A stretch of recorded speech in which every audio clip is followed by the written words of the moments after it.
There exists an ancient adage in warfare: never corner a lion. Sergeant Mike Landon ought to have recalled this wisdom before he framed Harold "Pops" Carter. He should have reconsidered his actions before he planted incriminating evidence on a decorated veteran of the Vietnam War.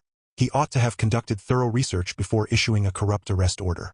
However, the allure of corruption often leads men to act recklessly, making them forget that some old soldiers retain their edge and overlook the reality that this particular veteran had devoted decades to teaching his grandson, the military's most feared operator, how to hunt those who believe themselves beyond reach.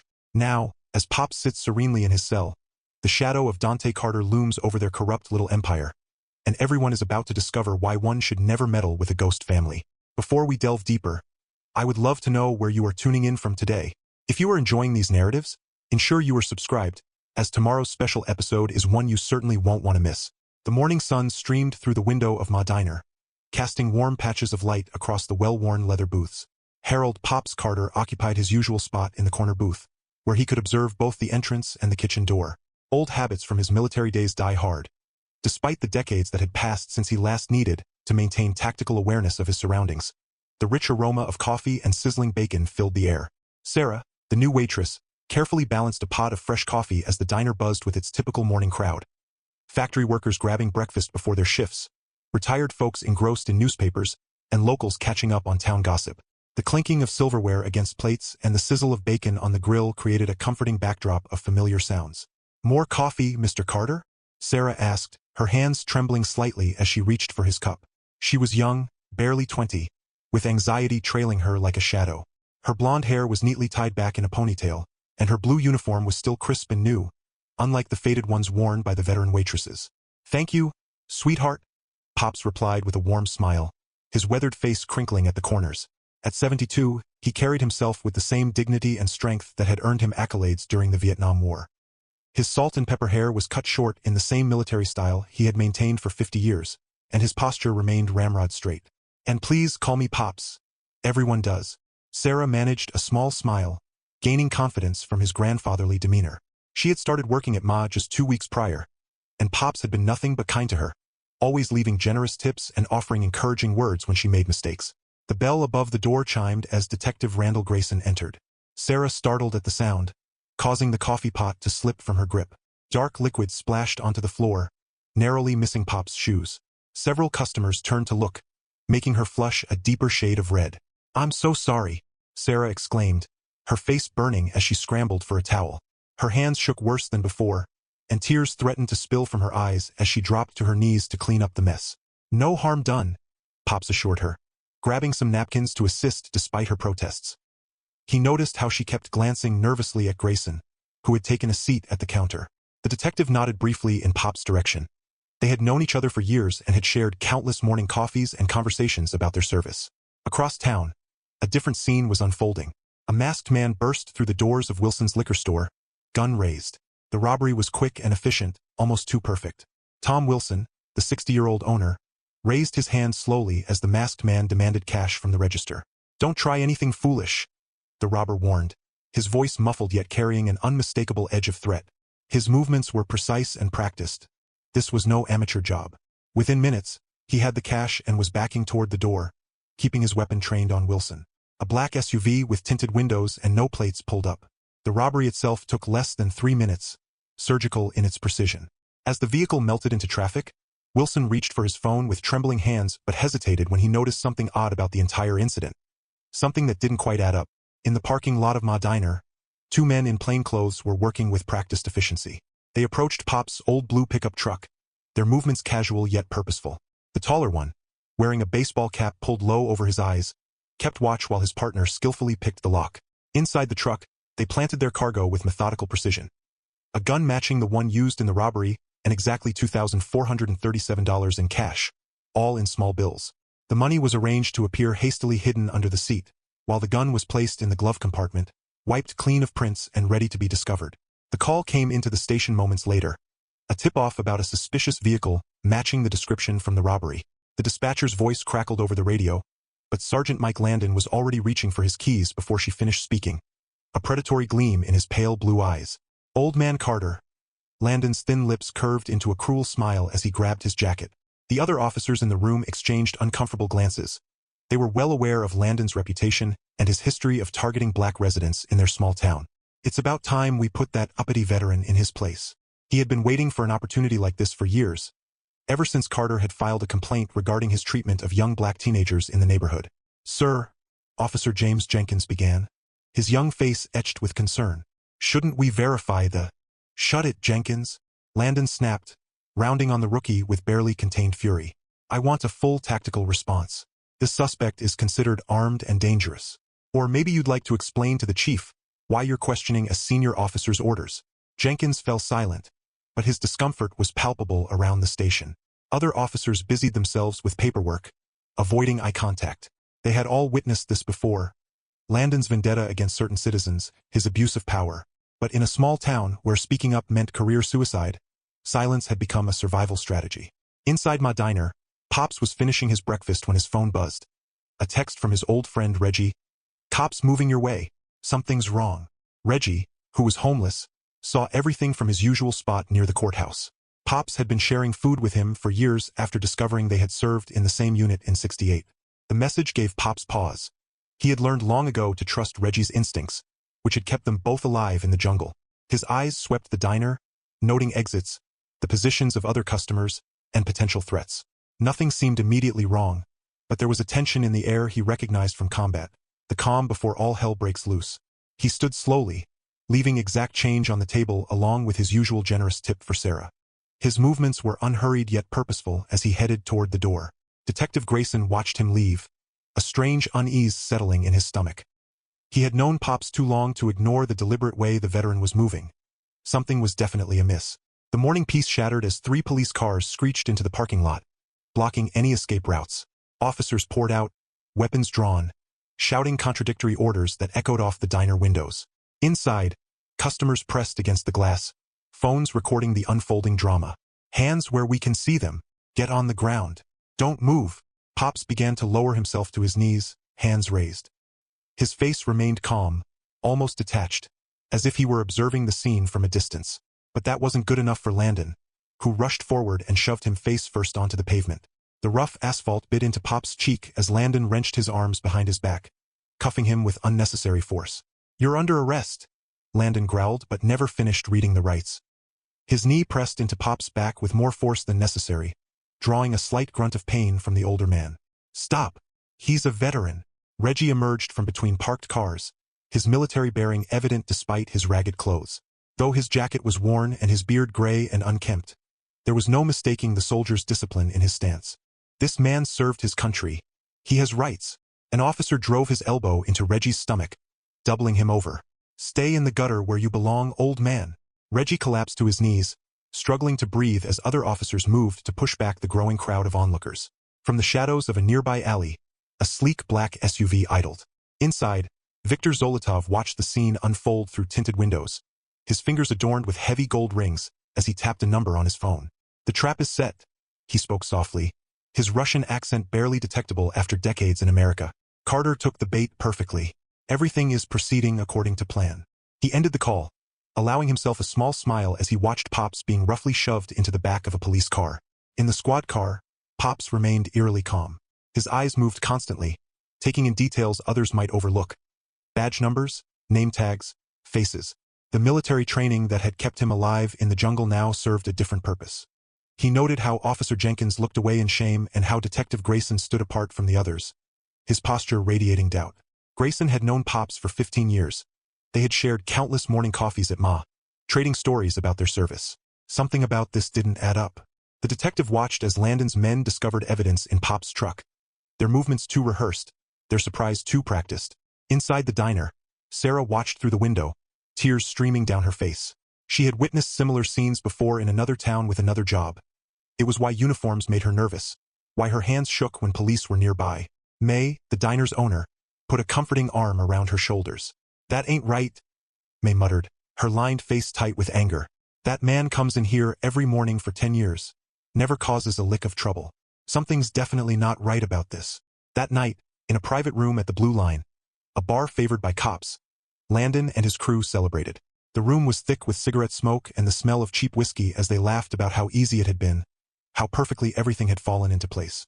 Landon held court at the center table, his face flushed with alcohol and victory. Did you see how calm he tried to act? Landon mocked, taking another long drink. All that dignity? Well, dignity won't help him where he's going. The others laughed, but it was forced and uncomfortable. None of them noticed the rookie officer Kyle Nash slip away early, his face pale with disgust as they threw Pops into a holding cell. He didn't resist. He didn't argue or plead. Instead, he smiled a small, knowing smile that made the guards uneasy. His voice was quiet but carried clearly in the concrete corridor. You boys just made the worst mistake of your lives. The words hung in the air, heavy with promise.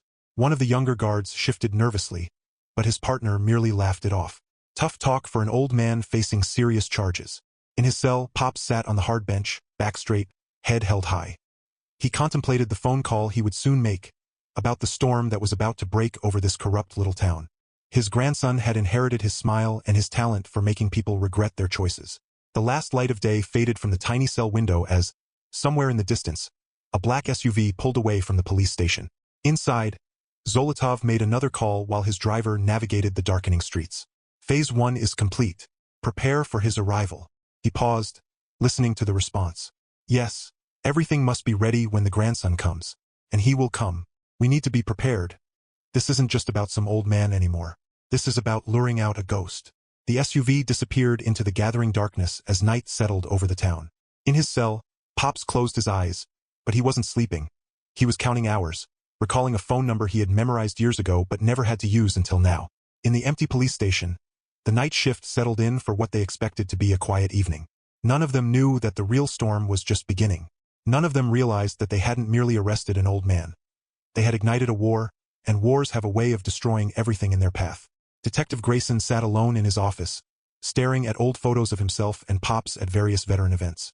His gut told him this was wrong. All wrong. But in a town this size, going against Landon meant more than just risking your job. It meant risking everything. Still, as he gazed at the photos, he couldn't shake the feeling that something much larger than a simple frame-up was in motion. Something that would change their quiet town forever. And somewhere in the darkness, a phone was about to ring, carrying a message that would set it all in motion. The fluorescent lights buzzed overhead in the interrogation room as Pops sat perfectly still, his weathered hands folded on the metal table. The clock on the wall read 3:47 a.m., but he showed no signs of fatigue. 20 hours had passed since his arrest, and they had tried everything. Good cop, bad cop, threats, promises. Nothing had cracked his calm exterior. Let's try this one more time, old man. Detective William Foster slapped a file onto the table, his frustration evident in every movement. The gun matches the robbery. The money matches the robbery. Your truck was identified at the scene. Just confess and make it easier on yourself. Pops didn't even blink. You know what we used to do in Vietnam when we caught someone planting evidence? His voice was soft, almost conversational. We'd wait, just wait, because sooner or later, they'd make a mistake. He smiled, leaving the sentence unfinished. Foster's face reddened before he could respond. The door opened, and Sergeant Landon strode in, his presence filling the small room with palpable tension. Give us the room, Landon ordered. He waited until Foster left before sitting down across from Pops. You're not in your fancy jungle anymore, old-timer. This is my town, my rules. He leaned forward, his breath smelling of stale coffee and cigarettes. Confess or I'll make sure you disappear. Lots of old men have accidents in jail. Pops finally moved, tilting his head slightly as he studied Landon. You remind me of a sergeant I knew in '68. Same kind of swagger, same kind of threats. His eyes never left Landon's. Do you want to know what happened to him? Landon slammed his hand down on the table. One phone call, that's all you get. Make it count because after that, you're in the system and the system swallows men like you whole. They led Pops to a phone mounted on the wall, its cord intentionally shortened to prevent any attempts at using it as a weapon. He dialed a number from memory, one he had kept in his mind for years but had never used.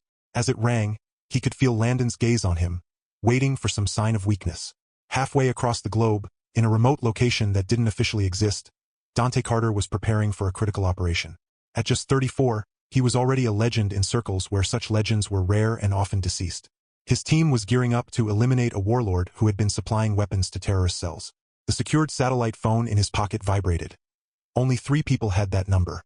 2 of them were present in the room with him, while the third was his grandfather. Dante's voice was sharp and alert. Pops never calls. Remember when you were 10 and those boys stole your bike? Pop's voice was calm and measured. Remember what I told you about handling bullies? Dante's grip tightened around the phone. It was their code, established years ago, Corrupt authority, immediate danger. I'm coming. Hold on. Love you, son. The line went dead. Dante turned to his team, his expression set in stone. Missions scrubbed. Family emergency. Before anyone could object, he was in motion, stripping off his tactical gear. You can't just walk away from this. His commanding officer, Colonel James Mitchell, stepped into his path. This operation has been planned for months. Watch me. Dante's voice was soft but carried an edge that made even hardened soldiers take a step back. You've got two choices. Grant me emergency leave or I go AWOL. Either way, I'm leaving. The other members of SEAL Team 6 watched in silence. They had seen Dante in action and knew what he was capable of. Some referred to him as a ghost. Given his ability to appear and disappear in the field, the way targets would drop without a sound. Now, they saw something else in his eyes. Something that made even Mitchell pause. 24 hours, Mitchell finally said. After that, I can't protect you. Dante was already walking away. I don't need protection. They do. Back at the police station, FBI agent Eva Monroe sat in her car, listening to encrypted police channels through specialized equipment. She had been tracking a pattern of corruption across several small towns, following a trail of dirty money and dead witnesses. When she heard about Pop's arrest, something clicked. Running facial recognition now, she spoke into her recorder. Harold Carter, decorated Vietnam veteran, multiple commendations for valor, one grandson. She paused, staring at her screen. Most of Dante's file was redacted, but what she could see made her sit up straighter. Oh, this just got interesting. Inside the station, Officer Kyle Nash stood in the evidence room, staring at the gun they had found in Pop's truck. His hands trembled as he picked it up, noting details that didn't add up. The serial number had been filed off recently. He could still see metal shavings. Admiring our handiwork? Officer Frank Thompson's voice made Nash jump. The older cop stood in the doorway, his expression unreadable. Word of advice. Rookie. Some things you don't want to scrutinize too closely. Some things you pretend you never saw. This isn't right, Nash whispered barely above a breath. Thompson moved faster than Nash expected, pinning him against the wall. Listen carefully.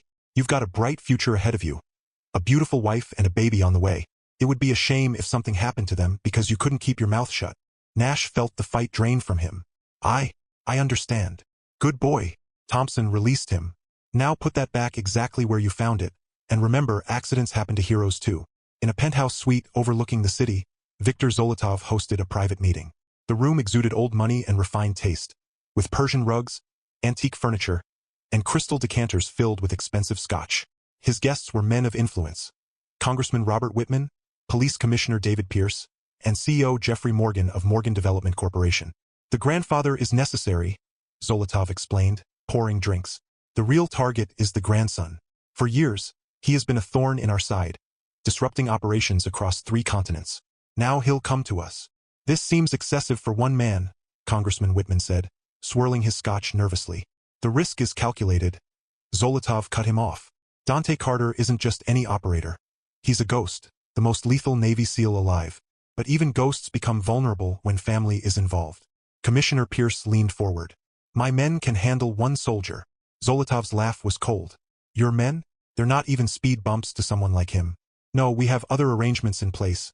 Professional contractors, ex-military, the best money can buy. And once Carter arrives? Morgan asked. He'll have an unfortunate accident in his cell. Zolotov's smile didn't reach his eyes. A tragedy, really. The stress of false accusations leading to a heart attack. These things happen. Somewhere over the Atlantic on a military transport plane, Dante sat alone, checking his phone. Messages were already coming in from his network. Other operators, intelligence assets, people who owed him favors. In 6 hours, I'll have everything I need. Building layouts, patrol schedules, personnel files. The pilot's voice crackled over the intercom. 2 hours to touchdown, sir. Dante closed his eyes, but not to sleep. He was recalling weekends spent at his grandfather's house, learning tracking, survival skills, and how to read people.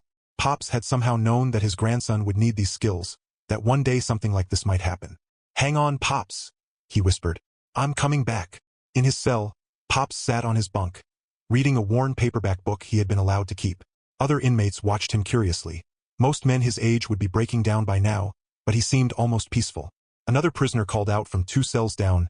Hey, old-timer, what you in for? Pops turned a page without looking up. Waiting. Waiting for what? Now Pops did look up, and something in his expression made the other man step back from his bars. You ever see what happens when you back a lion into a corner? The question hung in the air, heavy with promise. Down the corridor, a guard shifted uncomfortably, recalling stories from Vietnam. Stories about men like Carter who had survived things that would break most people. In her office at the FBI field office, Agent Monroe was building a wall of connections, photos, documents, and bank records, all pointing to something larger than a mere false arrest. She traced wire transfers from offshore accounts, all leading back to shell companies with Russian connections. Her phone buzzed. It was a contact at the Pentagon. "You need to back off this one, Eva," the voice warned. "Carter's grandson? He's not someone you want to get tangled up with." "Why?" she pressed. "What makes him so special?" A long pause followed. "Let's just say there's a reason certain missions don't exist on paper, and he's usually the reason why." Monroe hung up, staring at her evidence wall. Something bigger was coming. She could feel it in her bones. Detective Grayson sat in his car outside the station, wrestling with his conscience. He had known Pops for years, shared countless cups of coffee, and listened to stories about his grandson. Never anything specific, just proud grandfather talk. But now his phone rang. "Amanda," he said, "Honey, there are men watching the house. They say they're police." Grayson's blood ran cold. "Take Tommy and go to your sister's now. Don't pack. Don't ask questions. Just go." "What's happening?" "I don't know," he admitted. "But whatever it is, it's bigger than we thought." In the evidence room, Nash sat alone, staring at his phone. On the screen was a draft email to Internal Affairs detailing everything he had seen.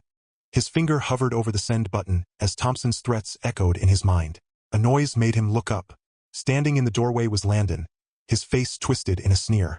"Making a mistake, rookie?" Nash quickly pocketed his phone. "No, sir. Just checking inventory." "Smart boy." Landon's smile was all teeth. "Remember, loyalty is everything in this job. Everything." As night fell over the city, different players moved into position. Zolotov's men took up surveillance points around key locations. Corrupt cops altered patrol schedules to ensure certain areas would be unmonitored. Money changed hands, threats were made, and pieces fell into place. In his penthouse, Zolotov received another call. "The package is in motion. 8 hours until touchdown." Perfect. He hung up and walked to his window, looking out over the city he had spent years corrupting. "Come to us, Ghost. Come and meet your end." What none of them knew, what none of them could fathom, was that they weren't just inviting one man into their trap. They were inviting destruction. Because Dante Carter hadn't earned his reputation by playing by others' rules. At the airport in Dubai, Dante boarded his connection to the States. A flight attendant noticed how still he sat, how his eyes constantly scanned the cabin. She had seen soldiers before, her brother was in the Marines. But this was different. This man wasn't just alert. He was hunting. In his cell, Pops smiled slightly as lights out was called. He meant what he said about waiting for mistakes. Already he could see the cracks forming. Landon's arrogance, Thompson's heavy-handed threats, the rookie's conscience. All pieces in a game they didn't even know they were playing. "Lights out," a guard called. "Everyone quiet down." In the darkness, Pops whispered words he had learned long ago during another time of waiting. "They call this a cage, but they don't understand. Sometimes the cage isn't there to keep someone in. Sometimes it's there to keep everything else out." The night settled over the town like a heavy blanket, but it wasn't peaceful. It was the kind of quiet that comes before a storm. In homes and offices, in cells and penthouses, people moved through their routines, unaware that everything was about to change. Because in 8 hours, a ghost would touch down, and ghosts, as Zolotov was about to learn, had a way of turning traps into graves. Dawn broke over the city as Dante Carter's rental car cruised through the streets of his childhood neighborhood. The working-class area had changed since he had spent summers with his grandfather. More boarded-up windows, more desperation in the faces of people hurrying to early morning jobs. Fear hung in the air like a toxic fog. He drove past the old basketball court where Pops had taught him to shoot hoops. Now it was cracked and overgrown, the rim bent and netless. A group of teenagers watched his car pass, their eyes hard and suspicious. This wasn't just decay. This was engineered poverty, the kind that emerged from systematic corruption. The police station loomed ahead, a 3-story brick building that tried to project authority, but appeared tired instead. Dante parked across the street, studying the flow of officers coming and going. His trained eye caught details others would miss. Which officers moved as if they had something to hide, which ones avoided eye contact with their colleagues, and which ones carried themselves with unearned swagger. Inside, Officer Kyle Nash was just ending his night shift when the front desk officer's voice crackled over the radio. "Heads up, someone's asking for Carter."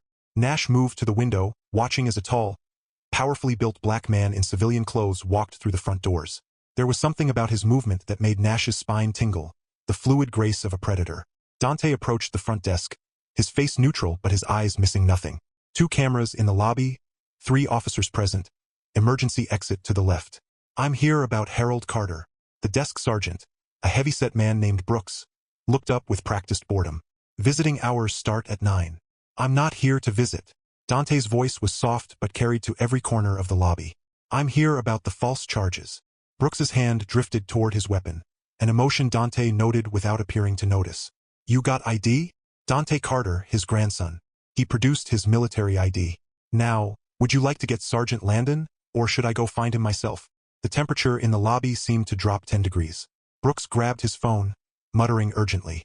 Within minutes, Landon appeared. His face reddened with barely contained rage. Big talk for a guy without a badge, Landon sneered, trying to leverage his height advantage to intimidate. This is a police matter. The military has no jurisdiction here. Dante stepped closer, his movement so fluid that it made Landon flinch slightly. I don't need jurisdiction. His voice was barely above a whisper. What I need is for you to comprehend something. My grandfather is innocent.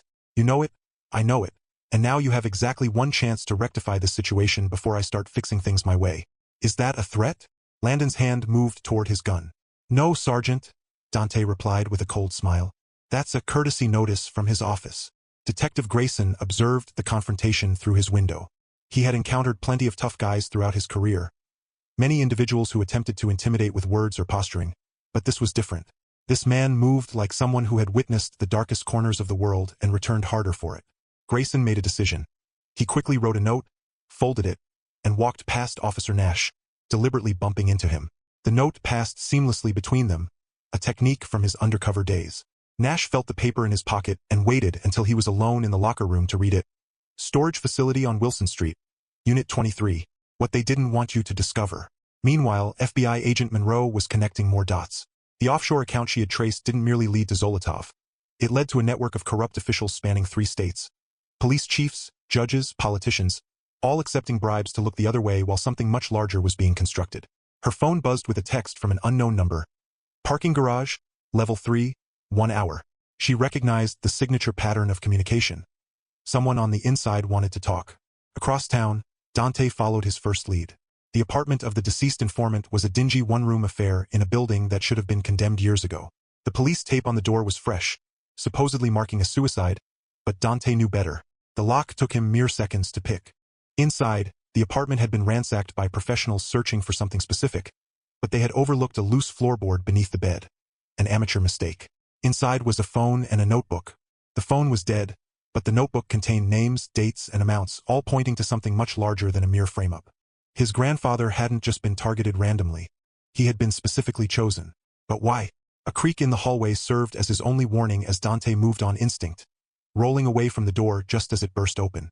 4 men in tactical gear armed with suppressed weapons stormed in, professional hitmen. The first one fell before he could clear the doorway, a thrown knife landing squarely in his throat. The second managed to fire once before Dante's hands snapped his neck.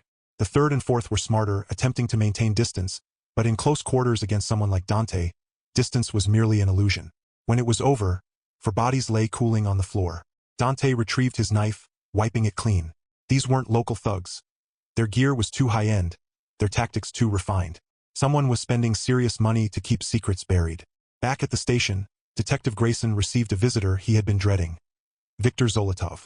He walked into Grayson's office as if he owned the place, which, in a way, he did. Detective Zolotov's accent was barely noticeable. I understand you've known Mr. Carter for many years. That's correct. Grayson maintained a neutral tone. Then you understand why it would be unfortunate if anything were to happen to your family. Your son Tommy? He's quite good at baseball, isn't he? Grayson's hands clenched tightly under his desk. What do you want? The grandson. When he comes asking questions, you'll tell him nothing. Nothing about the offshore accounts, nothing about the development plans, nothing about why his grandfather was chosen. Zolotov smiled. Simple, yes? After Zolotov departed, Grayson sat for a long moment, contemplating choices and their consequences.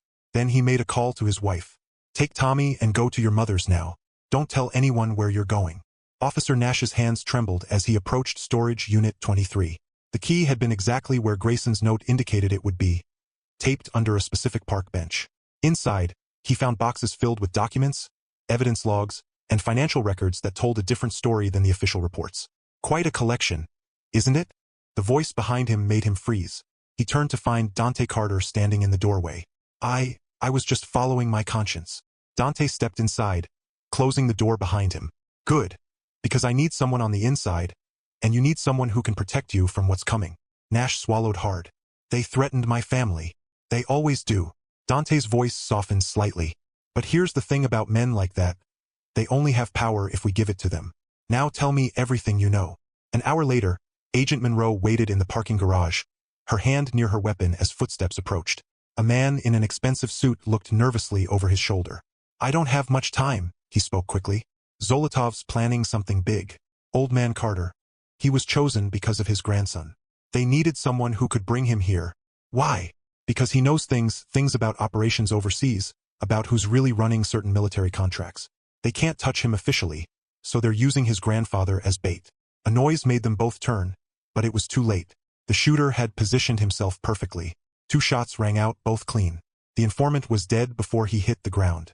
Monroe dove behind a concrete pillar, returning fire, but the shooter was already gone. When backup arrived, all they found was a dead body and a shell casing. But Monroe had seen something in the brief exchange of gunfire. The shooter's technique was military trained but not American military, something else. Dante's next stop was to confront one of Zolotov's enforcers, a man known on the street as the Butcher. He found him in a private room at an exclusive club, surrounded by expensive whiskey and cheap women. The guards outside the door never saw what hit them. Inside, the women screamed and fled as Dante entered. The Butcher reached for a gun, but Dante was already there, his hand clamping down on the man's wrist with crushing force. Why him? Dante spoke calmly while applying pressure. You're crazy. The Butcher gasped as his bones ground together. They'll kill you for this. Wrong answer. With a quick twist, Dante snapped the Butcher's wrist. The Butcher's scream was cut short by Dante's hand around his throat. Let's try again. Why my grandfather? 2 minutes later, Dante had what he needed. The Butcher lay unconscious, his broken wrist the least of his concerns. As Dante exited through the back door, he called Agent Monroe, a number he had obtained from MCE, his own source. The development project, he said when she answered. That's what this is about. They're using real estate to launder money from overseas operations. How did you get this number? The same way I got yours. We need to talk. I have evidence, she said. But I need more. Something concrete linking Zolotov to the corruption. Work with Detective Grayson. He's one of the few clean ones left. I'll handle the rest. In his cell, Pop sat reading his book when he heard the guards changing shifts. Something in their movements caught his attention. These weren't the regular guards. Their boots were too new, their movements too practiced. He smiled slightly. Zolotov was making his move. Across town, Dante prepared for his final push. The evidence was mounting. Corrupt cops, dirty money, a real estate scheme that was just the tip of the iceberg. But he needed proof that would withstand scrutiny, proof that even Zolotov's money couldn't bury. His phone buzzed with a text from Nash. They're moving your grandfather tonight. Private facility. Off the books. Another piece clicked into place. They were never going to allow Pops to live to see a trial. This had all been about drawing Dante out, using his grandfather as bait. Well, 2 could play that game. In his penthouse, Zolotov received reports with growing anger. The dead hit team, the Butcher's broken wrist, the informant in the parking garage. Everything was proceeding according to plan, except for one detail. Dante Carter was supposed to be on the defensive, running scared. Instead, he was hunting. Send in the specialists, he ordered. I want him dead by morning. But as night fell over the city, it wasn't Dante who should have been worried. Because while they were hunting him, he was hunting them. And he had learned from the best. From a grandfather who had taught him that patience could be just as deadly as any weapon. In the growing darkness, different players moved their pieces. Monroe gathered her evidence, Nash copied files, Grayson made quiet phone calls to trusted colleagues in other departments, and Dante prepared for war. Because tomorrow everything would change. Tomorrow the predator would become the prey. And as Pops had taught him long ago, sometimes the best trap was letting your enemy think they had you cornered. In his cell, Pops smiled at the fake guards. He could read their tension. They barely concealed their anticipation. They thought they were the hunters. They didn't understand that, in this game, they were merely pawns. And pawns, as any good chess player knows, are often sacrificed first. Rain fell in heavy sheets as Officer James Wilson hurried to his car after his shift. His hands trembled as he fumbled with his keys, dropping them into a puddle. When he straightened up, a shadow materialized behind him. Get in the car. Dante's voice was barely audible over the rain. Driver's seat. Keep your hands where I can see them. Wilson's throat went dry. He had been dreading this moment since helping to plant evidence in Pop's truck. The drive was silent. Dante directing him to an abandoned warehouse on the outskirts of town. Inside, Wilson found himself zip-tied to a chair under harsh fluorescent lights. Dante moved like a ghost around him, setting up recording equipment with methodical precision. "Please," Wilson's voice cracked. "I have a family. So does my grandfather." Dante pulled up a chair, his expression unreadable. "Start with the money. Where does it go?" "Zolotov owns this town. He'll kill me if I talk. And I'll kill you if you don't." Dante leaned closer. "The difference is Zolotov will make it slow. I'll make it quick. Your choice." Wilson broke under the pressure. The words poured out like the rain outside. "Offshore accounts, corrupt judges, dirty cops. Zolotov owns everything. The development project is just a front. They're using construction contracts to launder money from overseas operations. The Russian connection, former intelligence operators, they're building a network across the East Coast. Your grandfather was chosen because of you. They needed bait." Dante's expression remained unchanged. "Who else is involved?" "Police Commissioner Pierce, Mayor Andrews, half the city council. The money flows through shell companies and then into legitimate businesses. The construction sites are just moving cash." As Wilson talked, Dante recorded everything. When it was done, he copied the files to multiple drives. "If anything happens to my grandfather, this goes public. Every name, every account, every dirty secret. They'll kill me anyway. Not if you're smart. Cut the zip ties. There's a ferry leaving for South America tonight. I suggest you get on it." Across town, armed men moved through a parking garage, hunting their target. They were ex-military professionals commanding top dollar. Their orders were simple: eliminate Dante Carter. They found his motel room empty. As the team leader reached for his radio, a shadow detached itself from the darkness behind him. The other 3 men never even heard their leader die. The second man went down with a crushed larynx. The third managed to turn before a knife found his heart. The fourth got off 2 shots before Dante's hands snapped his neck. The entire encounter lasted less than 30 seconds. In the motel room, Dante searched the dead men's gear, Russian-made weapons, high-end tactical equipment. These weren't street thugs. They were serious operators, which meant Zolotov was getting nervous. His phone buzzed with a text from Nash. "Detective Grayson's wife just got another threat. They're watching his house." Dante considered his options. Grayson was one of the few clean cops left, and he needed him alive. But moving against Zolotov's men would reveal his hand. Meanwhile, FBI agent Monroe sat in her office, staring at financial records that made her head spin. The corruption wasn't just deep, it was sophisticated. Construction companies were bidding on projects that never broke ground. Shell corporations were buying land at inflated prices, all designed to obscure the flow of money. Her phone rang. It was an unlisted number. "You should check the Graham Street construction site." Dante's voice was clear despite the rain. "Specifically, the foundation they poured last week." "Why?" "Because that's where they buried the last person who asked too many questions."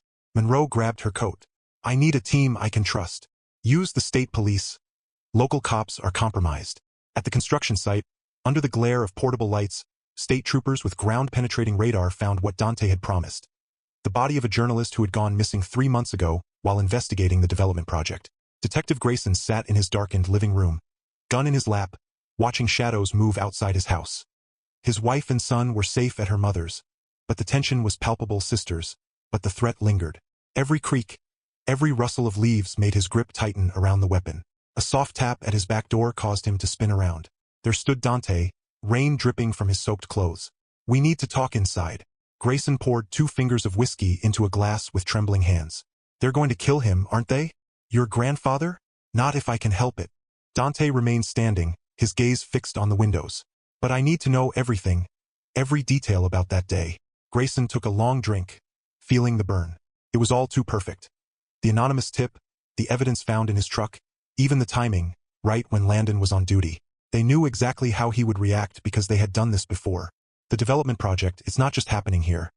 They're executing it in cities up and down the coast, utilizing construction projects to launder money from overseas operations. Your grandfather was merely in the way. No, Dante's voice was firm. He was chosen. They needed someone like him. A sound outside made them both freeze. Headlights swept across the house as a car drove past for the 3rd time in 10 minutes.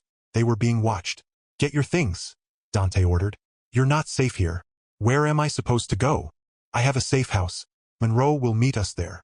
As they slipped out the back door, a red dot appeared on Grayson's chest.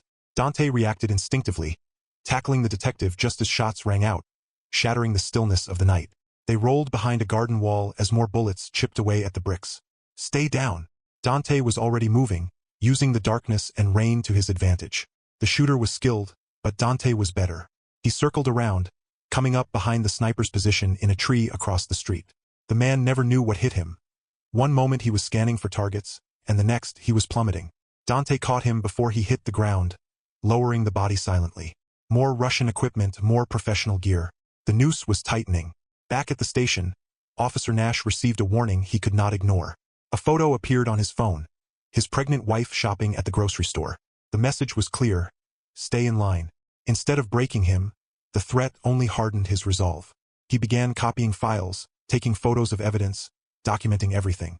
If they were going to kill him anyway, he would ensure the truth got out. At the Blue Line bar, Sergeant Landon drank heavily, trying to steady his nerves. Everything was falling apart. Wilson had vanished, the hit teams had gone silent, and now the state police were digging up bodies. His phone rang. Zolotov. The transfer happens tonight. No more delays. It's too hot. But we should wait. Your opinion is noted. Your participation is not required. The line went dead. In his penthouse, Zolotov made another call. Is the facility ready? Yes, sir. A full security team is in place. If Carter follows the transfer, we'll be ready. Good. Ensure there are no witnesses and no loose ends. Zolotov hung up and walked to his window, looking out over the city he had spent years corrupting. Everything had been perfect until now. The police were bought, the politicians were paid off, and the money flowed freely. But one old man and his grandson threatened to bring it all crashing down. His phone buzzed with a text from an unknown number. You don't deserve an easy death. In his cell, Pops heard the guards changing shifts. The new ones moved differently, more professionally, more dangerously. These weren't regular corrections officers. These were Zolotov's men. Time to go, old man. One of them growled. Special transfer orders. Pops stood slowly, his face revealing nothing. But inside he was smiling because he knew something they didn't. He knew about his grandson. Across town, Dante prepared for war. Weapons were cleaned and checked. Plans were memorized, and contingencies were set in place. The rain continued to fall, washing away evidence of the night's violence. Agent Monroe worked through the night, building her case. The body at the construction site was just the beginning. With Nash's help, she was connecting dots leading to the highest levels of city government. How deep does it go? Nash asked, looking at the evidence wall. All the way to the top. Monroe pinned up another photo. The mayor, the police commissioner, even federal judges. They've spent years constructing this network. And my wife? My baby? Monroe's face softened. We've got them somewhere safe. Witness protection is standing by. A crash of thunder made them both jump. The storm was intensifying, but it wasn't the weather that worried them. Something larger was brewing. In a safe house across town, Detective Grayson nursed his wounds and made calls to trusted officers in other jurisdictions. The word was spreading. Something significant was about to break in their quiet little city. Dante's phone buzzed again, Nash with an update. The transfer is scheduled for midnight. 3 vehicles, heavy security. They're taking no chances. But neither is Dante. He had spent hours studying the route, identifying choke points, and planning ambush sites. They thought they were moving his grandfather to a secure facility. Instead, they were driving into a trap. At the police station, Landon paced in his office, drinking straight from a bottle of cheap whiskey. His phone kept buzzing. Reporters asking questions about the body at the construction site. The mayor demanding answers. Zolotov making threats. A knock at his door made him jump. Officer Jenkins stood there, looking uncomfortable. Sir, there's someone here to see you. I told you no visitors. Sir, it's the FBI. Landon's face went pale. This wasn't how it was supposed to go. None of this was part of the plan. In the holding cells, Pops waited calmly as they prepared for the transfer. The fake guards were nervous, their movements jerky with tension. They knew something was amiss, but they didn't know what. One of them made the mistake of getting too close. Move it, old man, he barked. Pop's voice was soft, meant only for the guard's ears. You know what the difference is between you and me, son? I've seen real killers. Men who could end you without breaking a sweat. And right now, you're about to meet one. The guard stepped back, unnerved by the old man's smile. Outside, the rain continued to pour as midnight approached. Different players moved into position like pieces on a chessboard. Dante checked his weapons one last time. Monroe positioned her trusted agents. Nash ensured key evidence was safely uploaded to secure servers. The storm was about to break, but it wasn't the thunder they needed to fear. It was the shadow moving through the rain, the ghost that hunted in the darkness. The son who had learned the art of war from his grandfather was about to teach this city the true meaning of fear. Because Dante Carter hadn't come home to save his grandfather. He had come home to dismantle an empire. And empires, as history has shown, often fell in the rain. Lightning split the sky as Dante moved through the shadows of the private detention facility. The rain had become his ally, masking his approach as he studied the building's security. 2 guards stood at the main entrance. Another pair patrolled the perimeter, and cameras covered every angle except one. The facility itself was a converted warehouse, officially listed as a storage center for the development project. In reality, it was where problems disappeared. Tonight, it would become something entirely different, a hunting ground. Inside, Pops sat in a holding cell, hands cuffed to a metal table. His face bore new bruises. They had been rough during transport, trying to provoke a reaction. Instead, he had simply smiled, which seemed to unnerve them more than any resistance. "Your grandson can't help you here," one of the guards sneered, a man with a prison tattoo visible under his uniform sleeve. "This isn't some military operation. This is our house." Pops looked at him with something akin to pity. "Son, you really don't understand what's coming, do you?" The first guard went down silently as Dante emerged from the shadows behind him. A precise strike to the throat followed by pressure on the carotid artery. The man was unconscious in seconds. The second guard reached for his radio but never made it. Dante's hands moved with surgical precision, and another body slumped to the wet pavement. Inside the security office, the cameras showed nothing but rain-swept corridors. The guard monitoring the feeds never saw the shadow that entered behind him, nor did he feel the needle that delivered a precise dose of sedative. Dante accessed the security system, noting the patrol patterns, the camera blind spots, and the emergency protocols, everything professional, everything by the book, which made it predictable and vulnerable. In his office at the police station, Sergeant Landon paced like a caged animal. His phone wouldn't stop ringing. The mayor demanding updates, Zolotov expecting confirmation, reporters asking questions he couldn't answer. The bottle of whiskey on his desk was nearly empty. "This is all wrong," he muttered, staring at the rain-streaked windows. "This isn't how it was supposed to go." His radio crackled. "Sir, we've lost contact with the detention facility." Landon's face went pale. "Send everyone now." But everyone wasn't what it used to be. Half his corrupt officers had already gone into hiding, spooked by the FBI investigation. The others were watching their own backs, wondering who would flip next. What had once been a tight operation was now unraveling like a cheap sweater. Outside the facility, police cars began arriving, lights flashing against the storm clouds. Inside, Dante moved like a ghost through the corridors. 3 more guards went down before they realized he was there. Each neutralized silently and efficiently, the way he had been trained.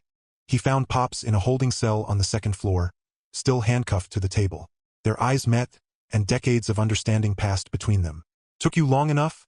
Pops smiled, revealing teeth stained with blood from his split lip. Traffic was hell. Dante made quick work of the cuffs. "Can you move?" "Son, I was running combat missions while you were still in diapers. I can move." A commotion downstairs told them reinforcements had arrived. Dante helped Pops up, noting how his grandfather moved stiffly. They had worked him over pretty good during transport. "We've got company," Dante said, checking his weapon. "Good." Pop's voice was hard. "I owe some of them a conversation." Across town, FBI agent Monroe received the alert about the detention facility. She mobilized her trusted team, but she knew they would be too late. This wasn't about stopping Dante. It was about containing the aftermath. "Get me everything on that facility," she ordered. "Building permits, ownership records, utility bills. If they've been holding people there, I want proof." Officer Nash worked frantically at his computer, copying files before they could be deleted. Already, he could see records disappearing as someone tried to cover their tracks. But he was faster, capturing evidence of every illegal detention and every falsified report. His phone buzzed, a photo of his wife at the safe house. But this time, instead of fear, he felt anger. They had pushed him too far. They had threatened the wrong family. The mayor called an emergency meeting, summoning his corrupt allies to his office. Police Commissioner Pierce arrived, looking haunted. Council members paced nervously. Everyone could feel the noose tightening. "We need to contain this," the mayor insisted, his face slick with sweat despite the air conditioning. "If Carter talks." "Carter's not our problem," Commissioner Pierce interrupted.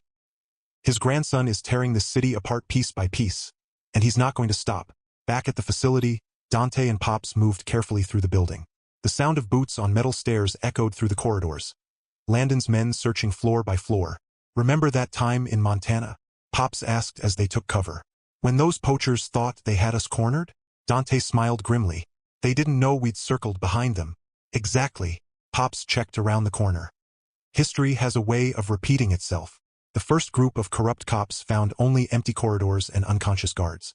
The second group started getting nervous when their radios went silent. The third group decided retreat was the better part of valor. Outside, Detective Grayson arrived to find chaos.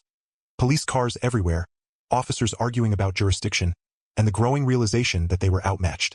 "Stand down," he ordered, using his senior detective status. "Nobody goes in there. That's a direct order." "Since when do you give orders?" Landon appeared, his face flushed with a mix of alcohol and fury. Ever since this had escalated into a federal investigation, Grayson stood his ground. "Or would you care to explain to the FBI why you're interfering?" The rain had transformed into a full-blown storm now, with lightning illuminating the scene in stark flashes. Those flashes revealed fewer and fewer officers. The smart ones were already leaving, wanting no part of what was about to unfold. Inside, Dante and Pops reached the roof access, but instead of escaping upwards, they descended back into the building, back into the hunt. "You know what's amusing?" Pops remarked as they moved. "They think they've trapped us in here with them." A corrupt officer turned a corner, raising his weapon, but Dante's hands moved faster. The man dropped without a sound. "Poor bastards." Pops nodded at the fallen officer. "They don't realize they're the ones trapped in here with us." Across the city, people were beginning to talk. Videos of Pop's arrest had surfaced online, and questions were being raised about the development project. Witnesses were coming forward with stories of corruption and intimidation. In his penthouse, Zolotov received this news with cold fury. Years of meticulous planning, of building his empire piece by piece, were all threatening to collapse because of one old man and his grandson. He made a call: "Send in the Spetsnaz team, all of them." 10 minutes later, a black SUV pulled up to the facility, and 4 men in tactical gear emerged. Ex-Russian special forces, veterans of operations that didn't officially exist. Their orders were simple: no survivors. They entered through a side door, moving with the precision that had made them legendary in their former unit, but they had never hunted someone like Dante Carter. The first operator died silently, a garrote wire ending his life before he could raise an alarm. The second turned just in time to see a shadow move, his last sight in this world. The third and fourth were more cautious, working as a team and covering each other's angles, but they were accustomed to being the predators. Tonight, they were the prey. In the facility's main security office, Landon and his remaining loyal officers set up a command post.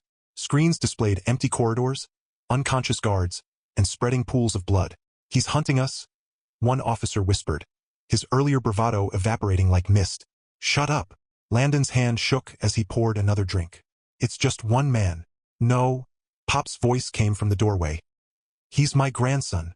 They spun around to find the old veteran standing there, wearing a guard's tactical vest and holding a dead operator's weapon. Behind him, shadows moved outside. Agent Monroe arrived with her team to find a perimeter forming, not to keep anyone in, but to contain what was about to happen. "Nobody goes in," she ordered. "Whatever's going to happen in there, let it happen." The storm reached its peak as lightning crashed overhead. Inside the facility, the hunters had become the hunted.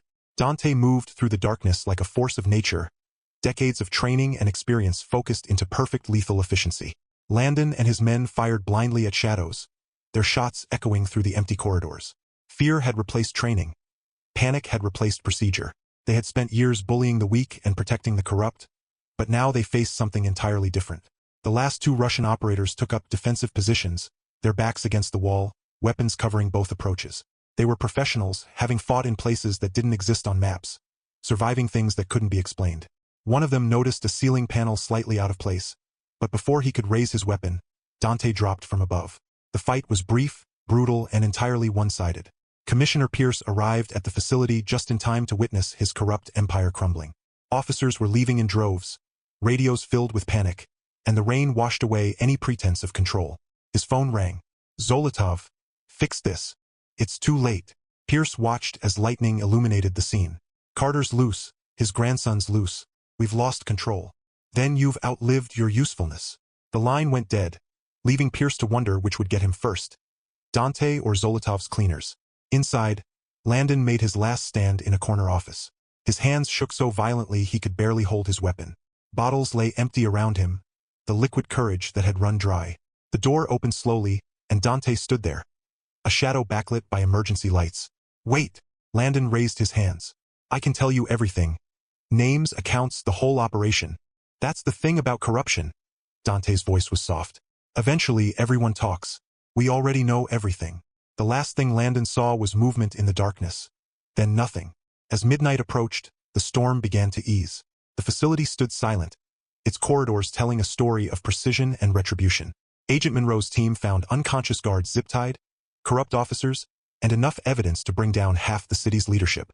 Pops walked out under his own power, refusing medical attention. Detective Grayson met him with a thermos of coffee, their usual morning ritual just a few hours early. "Quite a night," Grayson said, pouring 2 cups. "I've had worse in 68. Pops took a sip. "Better coffee back then, though." Officer Nash arrived with a file folder thick with evidence. "We got it all. The entire operation, money trails, corrupt officials, everything." Monroe nodded in satisfaction. "And your family is safe. Witness protection has them out of state. We'll rejoin them once this is done."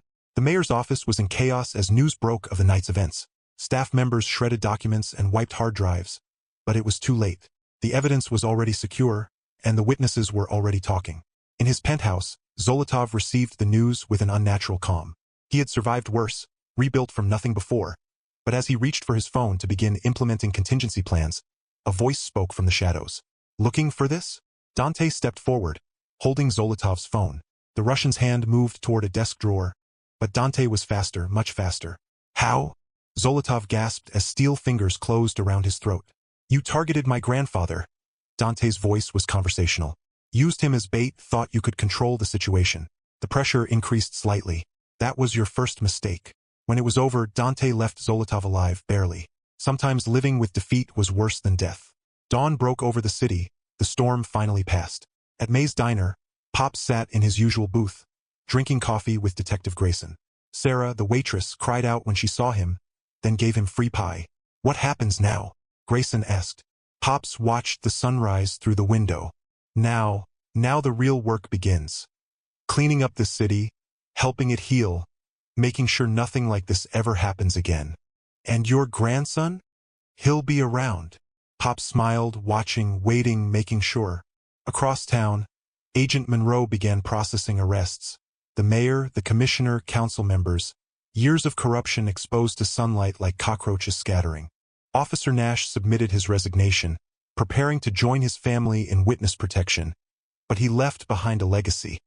Files of evidence that would keep federal prosecutors busy for years. The storm had passed, but its effects would linger. A city had been shaken awake, forced to confront its shadows. And in those shadows, a message had been sent.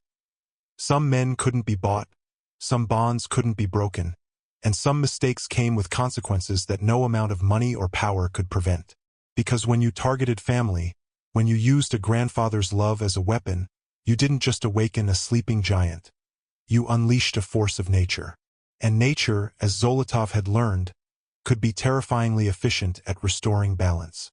Morning sunlight filtered through broken clouds, the storm's aftermath leaving the air crisp and clean. At a modest safe house on the outskirts of town, Pop sat cleaning an old service pistol while Dante watched the perimeter. They both knew the peace wouldn't last. Zolotov's organization was wounded, not dead.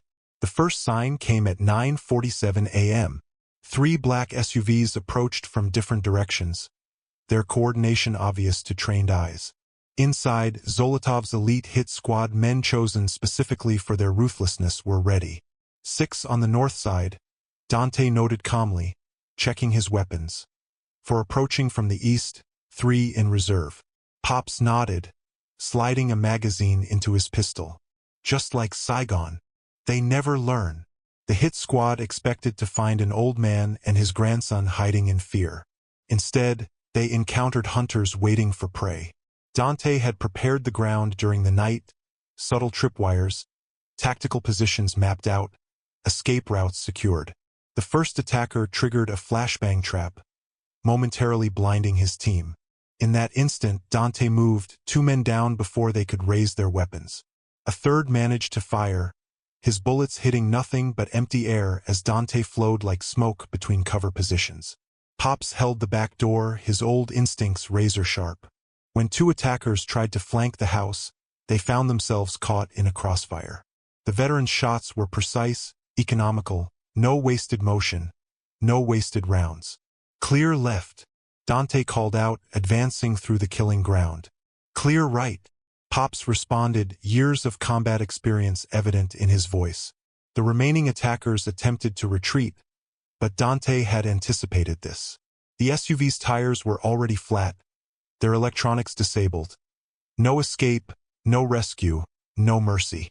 When it was over, 13 of Zolotov's best lay dead or unconscious.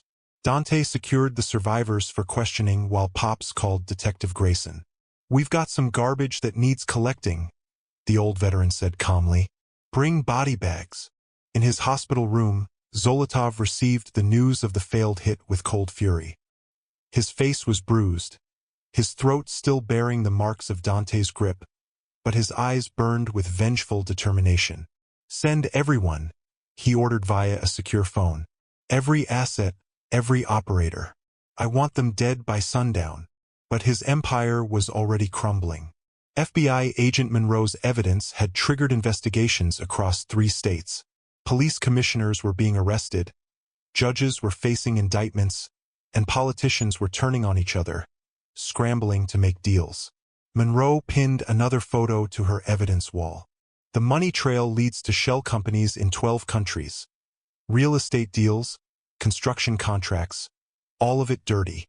Officer Nash studied the documents spread across her desk. "They're going to try to bury this.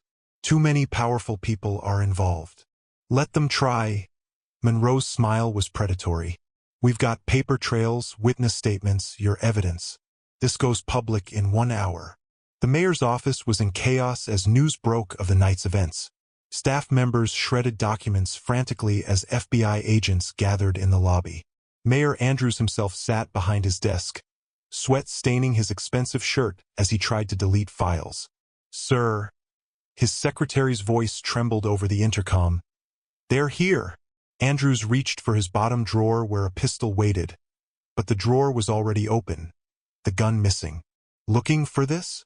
Dante emerged from the shadows, the mayor's weapon dangling from his fingers. "How did you?" "I've been here for 20 minutes. Dante's voice was conversational. "Watching you destroy evidence, listening to your phone calls, learning all about the others involved in framing my grandfather." Andrews went pale. "I had no choice. Zolotov owns this town." "Not anymore." The mayor's scream brought FBI agents running, but Dante was already gone. They found Andrews unharmed physically, but broken mentally, babbling about shadows and vengeful ghosts.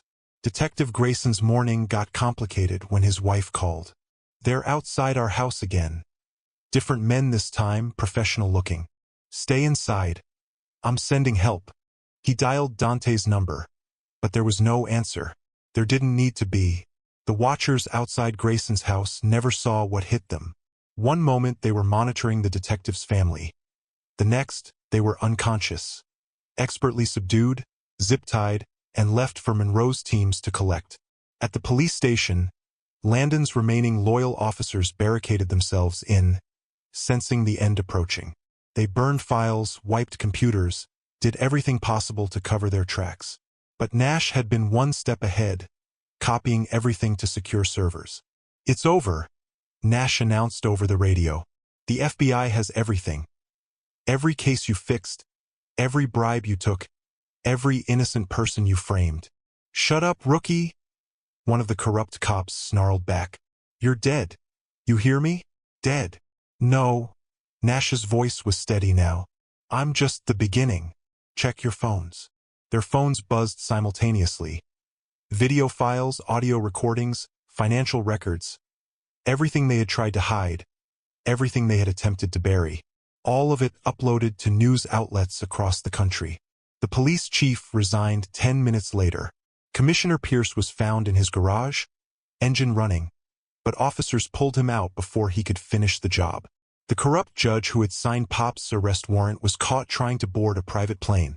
Zolotov watched his carefully constructed world disintegrate from his hospital bed. Allies turned informant, assets disappeared, bank accounts were frozen. Everything he had built over decades crumbled in mere hours. His phone rang, a secure line that was supposed to be untraceable. "Is it done?" he demanded. Almost. Dante's voice made the Russian's blood run cold. "Just finishing up with your backup accounts in the Caymans, the ones you thought no one knew about. How funny it is that corrupt bankers are surprisingly talkative when properly motivated. Monroe's evidence dump hit the media like a tsunami. Headlines screamed about corruption, kickbacks, money laundering. Photos showed politicians taking bribes, judges meeting with criminals, and police officers planting evidence. The public's reaction was immediate and fierce. Protesters filled the streets, demanding justice. Crews camped outside the residences of accused officials, and social media erupted with old videos and forgotten complaints. Evidence of years of corruption.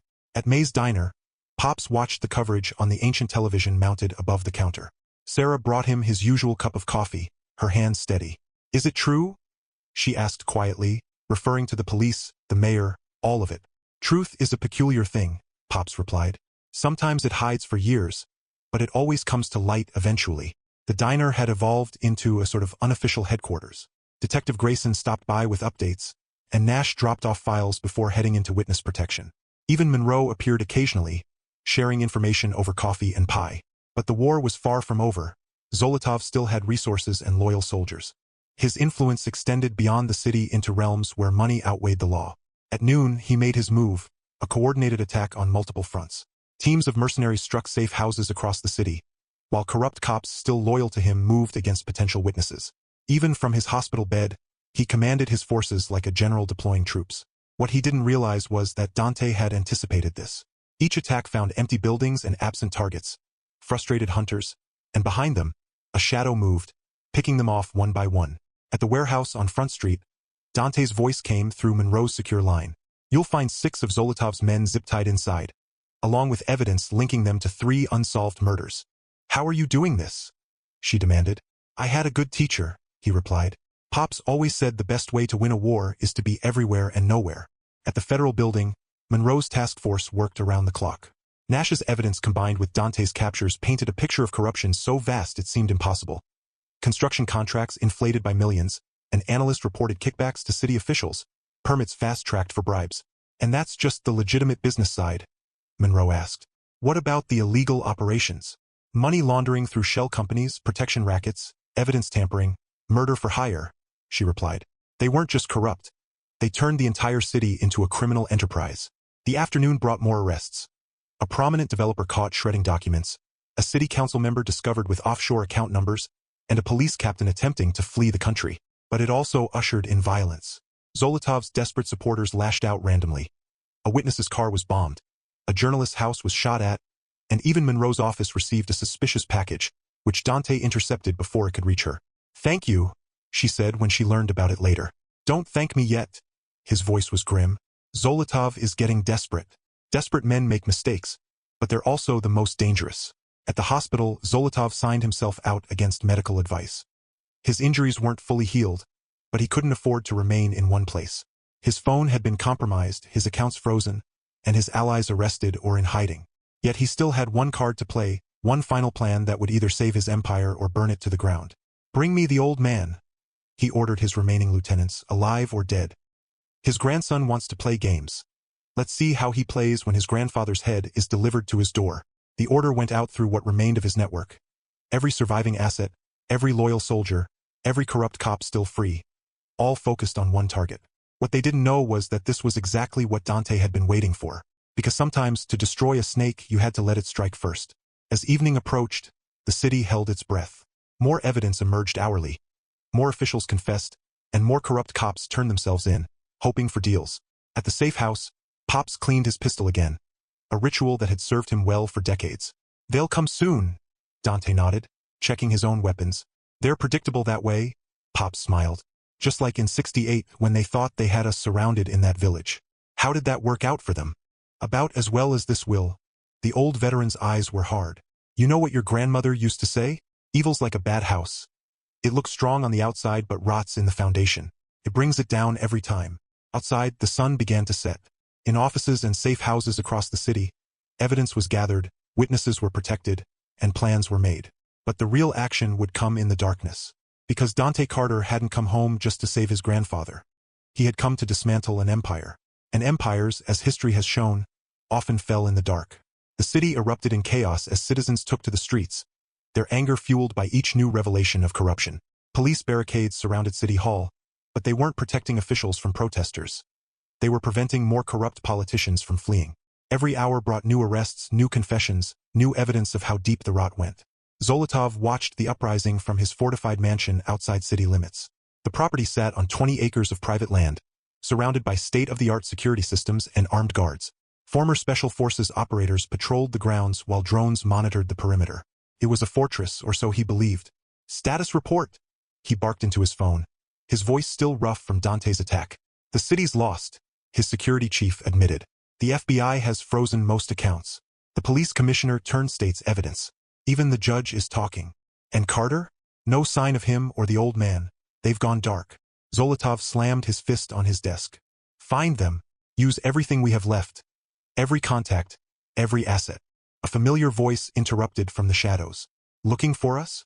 Pops stepped into the light, appearing remarkably calm for a man who had recently been imprisoned. Behind him, Dante emerged like smoke, becoming solid. "Don't." Zolotov reached for his desk drawer. Dante's voice was soft. "Your guards are taking a nap, your security system is offline, and your reinforcements aren't coming. You can't kill me." Zolotov's voice shook slightly. "I have too much information, too many powerful friends.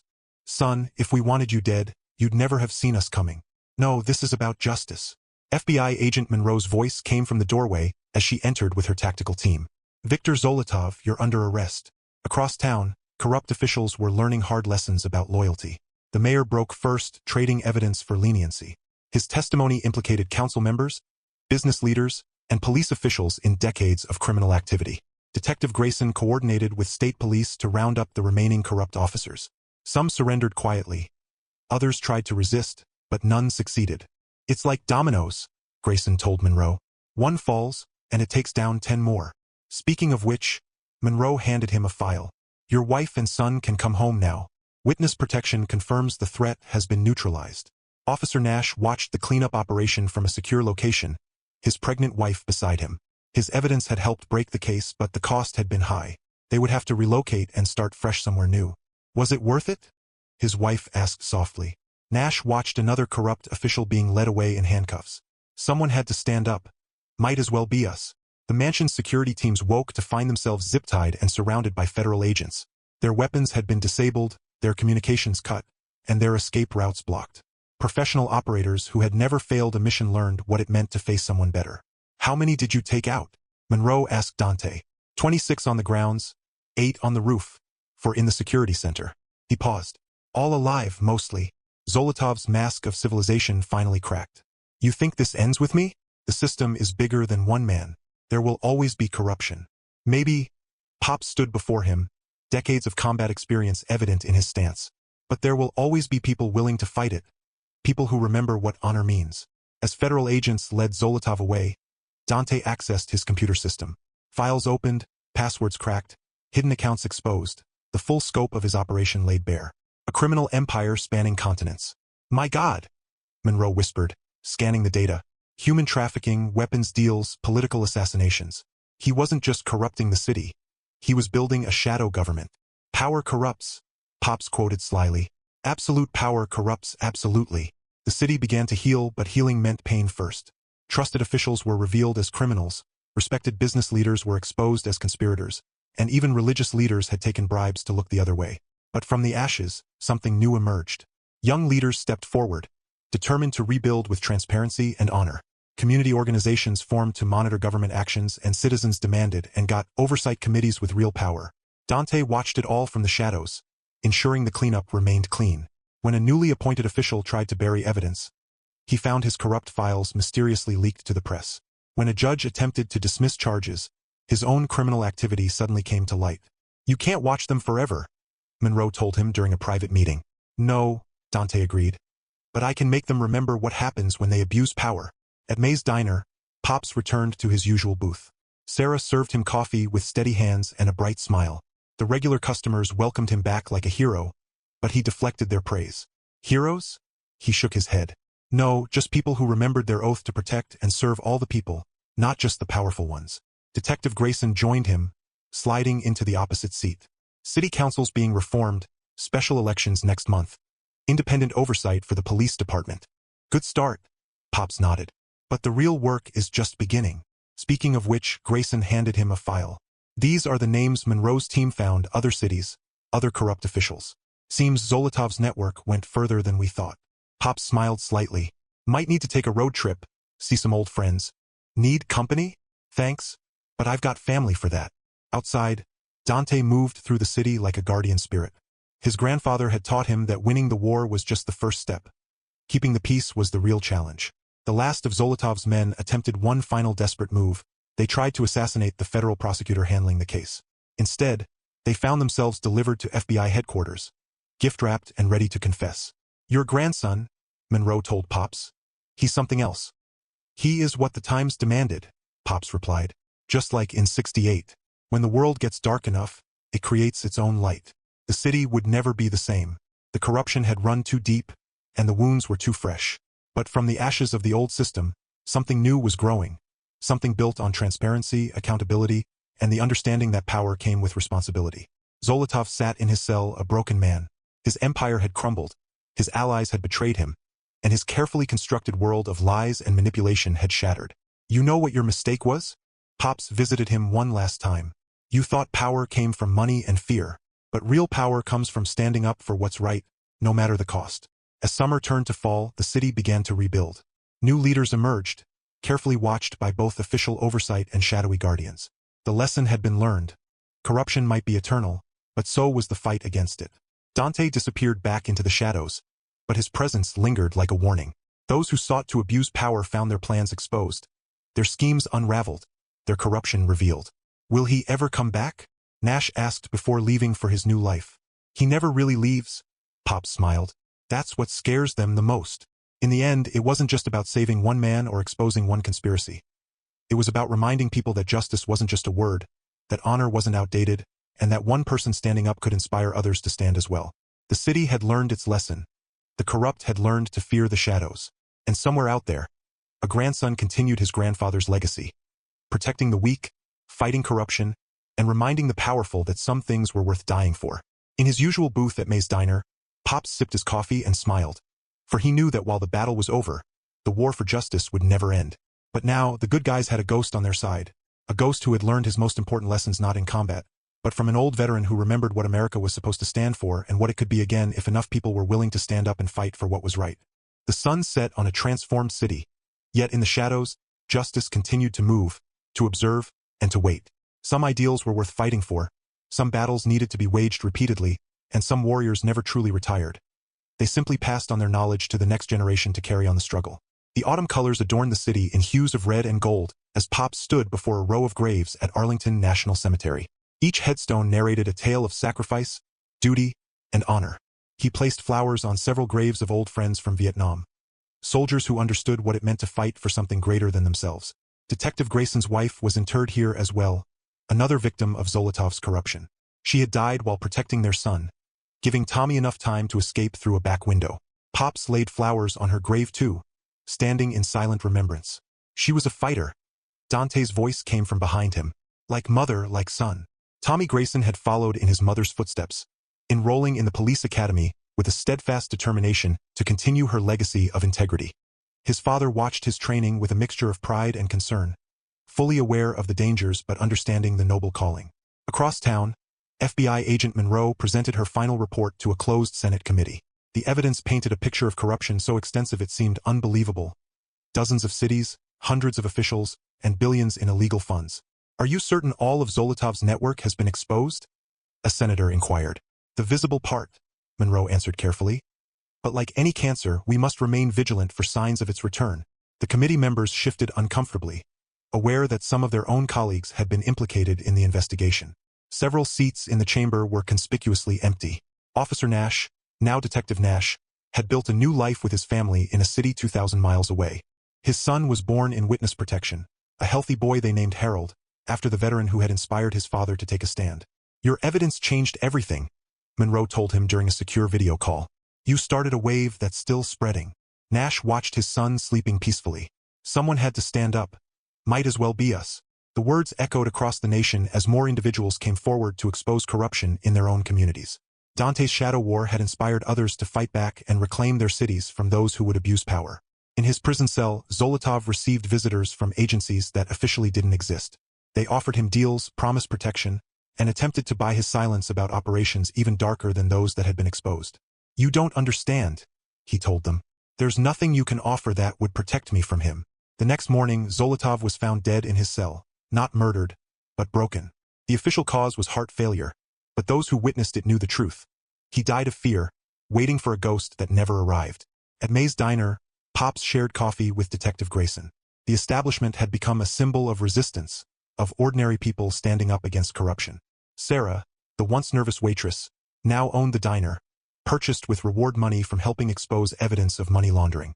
"Tommy graduates next week," Grayson said, pride evident in his voice. "Top of his class, following in his mother's footsteps." Pops nodded. "She'd be proud.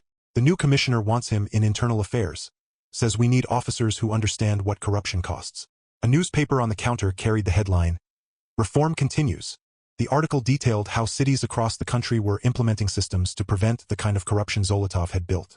But real change also occurred in smaller, yet significant ways: beat cops reporting bribes instead of accepting them, citizens filming police interactions, and community leaders demanding transparency. The darkness hadn't been eradicated, but it had been pushed back. Dante's work continued in the shadows. When corruption tried to take root in other cities, evidence would mysteriously appear in the right hands. When dirty cops believed they were untouchable, they quickly learned otherwise. "Your grandson," Monroe told Pops during a private meeting, "he's become something of a legend in law enforcement circles, the ghost who haunts the corrupt." "Sometimes," Pops replied, "people need to believe in something greater than themselves, something that reminds them justice isn't merely a word." The city itself was healing, growing stronger through transparency and accountability. The new mayor, a former community organizer, implemented oversight systems that became models for other communities. Detective Grayson led training sessions for police departments nationwide, educating officers about the significance of integrity and the costs of corruption. His personal story, the loss of his wife and his role in exposing the truth, carried weight that textbooks couldn't match. "It's not just about following rules," he told them. "It's about remembering who we serve, all the people, not just the powerful ones." The criminal underworld learned new lessons too. Those who attempted to fill the power vacuum left by Zolotov's fall found themselves exposed, their operations disrupted by an unseen hand. "There are rumors," a crime boss told his lieutenants, "about a ghost, someone who can't be bought, can't be threatened, can't be stopped." The rumors spread, becoming almost mythical. A shadow that protected the innocent, a warrior who learned honor from a veteran grandfather, a force that reminded the powerful that justice wasn't merely a concept. Pops received a mysterious bank transfer, compensation from a military official who had wanted Zolotov's operation to succeed. He donated it all to programs assisting homeless veterans, remembering Reggie and others who had served their country only to be forgotten. "You could have kept it," Monroe observed. "No one would have known." "I would have known," Pops replied simply. "Some things matter more than money." The lessons spread beyond the city. Police departments implemented new oversight systems, community groups formed watchdog organizations, and citizens learned that standing up to corruption wasn't just possible. It was essential. Tommy Grayson's graduation ceremony was attended by hundreds of officers, all wearing black bands in memory of his mother. When he received his badge, the applause wasn't just for him. It was for every officer who chose integrity over ease. "Your mother wore this badge," the new commissioner said, pinning it on Tommy's uniform. "She believed in what it stood for, not power but service, not control but protection." Dante watched from the shadows, recalling his own ceremonies, his own oaths. The military had taught him how to fight, but his grandfather had taught him what to fight for. The city's transformation became a case study in reform. Journalists wrote about the miracle of municipal renewal, and academics studied the systemic changes. Yet few understood the real story of a veteran who wouldn't be broken and a grandson who had learned his lessons well. "Will it last?" Nash asked during another secure call. "The changes, the reforms? It'll last as long as people remember," Pops answered. "As long as they're willing to stand up, speak out, and fight back." The old veteran's words carried weight because he had lived them through war, through peace, through corruption and renewal. He had stood by his principles and now others stood with him. Monroe's investigation expanded, following threads of corruption across borders. Each exposed operation, each arrested official, and each reform department created ripples that spread further. "Your grandfather," she told Dante during a rare face-to-face meeting, "he started something bigger than all of us. He reminded people what was possible," Dante replied. "The rest is up to them." In cities across the country, corrupt officials began looking over their shoulders, feeling watched. The ghost story spread, of evidence appearing mysteriously, of operations exposed without warning, of justice moving in the shadows. But the real change wasn't in the shadows. It was in broad daylight, in ordinary people making different choices. Police officers reporting misconduct, citizens demanding accountability, leaders choosing integrity over expediency. At Arlington, Pops stood again before the graves of fallen friends. This time, he wasn't alone. Tommy Grayson stood beside him in his new uniform, understanding the cost of the badge he wore.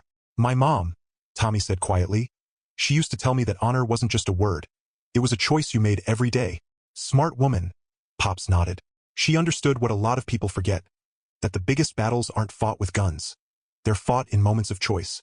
The autumn wind rustled through the leaves as they stood in silence, remembering. Above them, unseen, Dante kept watch. The ghost who reminded the corrupt that justice wasn't merely a concept. The warrior who learned his most important lessons not in combat, but from an old veteran who remembered what service meant. The sun set on a changed city, but the work wasn't finished. It would never be finished. Corruption would always exist, would always try to regrow in dark places. But now there were people standing against it. Officers like Tommy Grayson, carrying his mother's badge and principles. Agents like Monroe, following the evidence wherever it led. Citizens who had learned that silence served corruption. And in the shadows, a ghost moved, watching, waiting, reminding the powerful that some things were worth fighting for, that some principles couldn't be bought, and that some warriors never stopped serving. The legend grew, spreading like ripples in a pond. A story of a veteran who wouldn't break and a grandson who became something more than human. A tale of corruption exposed and justice restored. But the real story was simpler. It was about choices made in moments of truth, about standing up when others remained silent, and about remembering that honor wasn't just a word. It was a way of life. Pops returned to his usual booth at May's Diner, watching the city he had helped save. Sarah brought his coffee without asking, her confidence now matching her competence. Through the window, he saw Tommy Grayson in his patrol car, watching the streets with the same dedication his mother had shown. Across town, Monroe built cases against corruption in other cities, and somewhere out there, a ghost continued his work. The battle wasn't over. It would never be over. But now they had something they hadn't had before, hope. Hope that one person standing up could inspire others. Hope that honor still meant something. Hope that justice, though slow, was still attainable. And in the shadows, a grandson kept his watch, carrying forward lessons learned from an old veteran who never forgot what America was supposed to stand for. What it could be again if enough people were willing to fight for it. The legend would grow, but the truth was stronger than any legend. Because in the end, it wasn't about ghosts or shadows or revenge. It was about a grandfather and grandson who remembered what others had forgotten. That some things were worth fighting for, that some battles needed to be fought again and again, and that some warriors never truly retired. They simply taught the next generation to carry on the fight. What would you risk to combat corruption? How far would you go to protect family? And when the system itself becomes the enemy, whom do you trust to make it right? If the story moved you, if it made you reflect on the power of standing up against corruption, hit that like button and subscribe. Because there are more tales of justice coming, more stories of those who chose to fight back, more reminders that sometimes the most powerful weapon against corruption isn't a gun. It's the courage to say, enough.